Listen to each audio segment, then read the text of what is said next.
Hey kiddos, so I went through, this is the second part of 9 point, or module 9, week 3, and I know our last video was pretty long. This one's just going to be short. We're going to just talk about suffixes a little bit.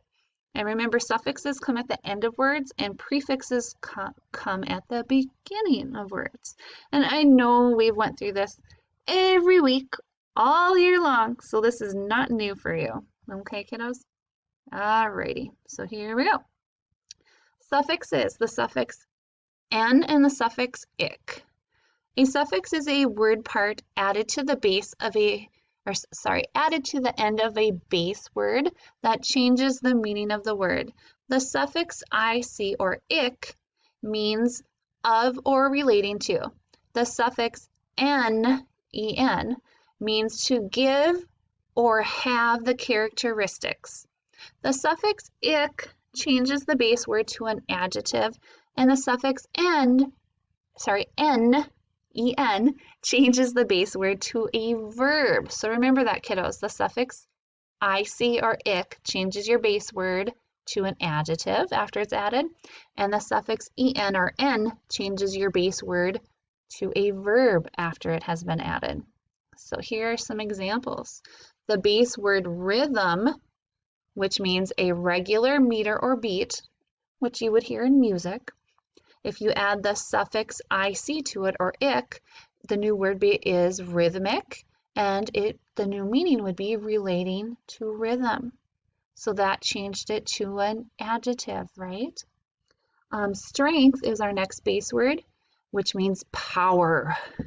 If you add the suffix en to it or n, the word becomes strengthen, which means giving strength.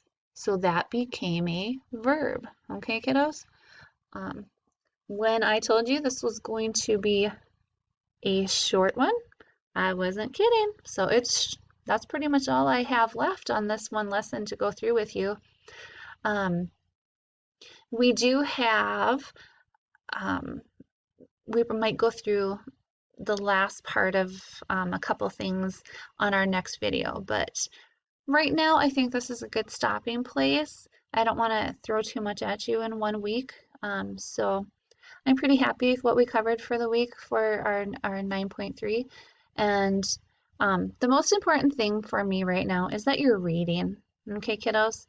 Reading is the most important thing that you could be doing.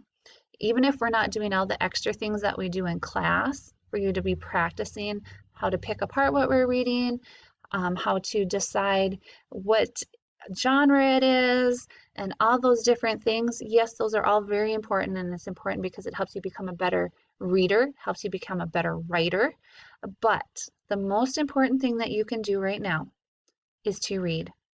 So it's important to read all of the things that I assign you as far as the reading goes.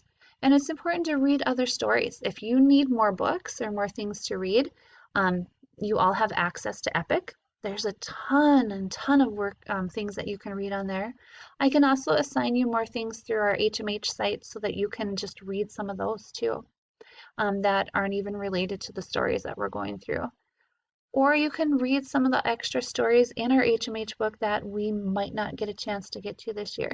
So I guess above all, I'm telling you to read, okay? That's how you learn, and you immerse yourself in new language, in things that you haven't experienced before. And the best thing for you is to read as much as you possibly can, because the more you read, the more you're going to understand new things, and the more experience you're going to have with other things too. You'll become more fluent of a reader, and you're going to comprehend what you read better the more that you read. Okay, so that is all I have to share with you guys on this video, and I will see you again later. Hope you're having an amazing week.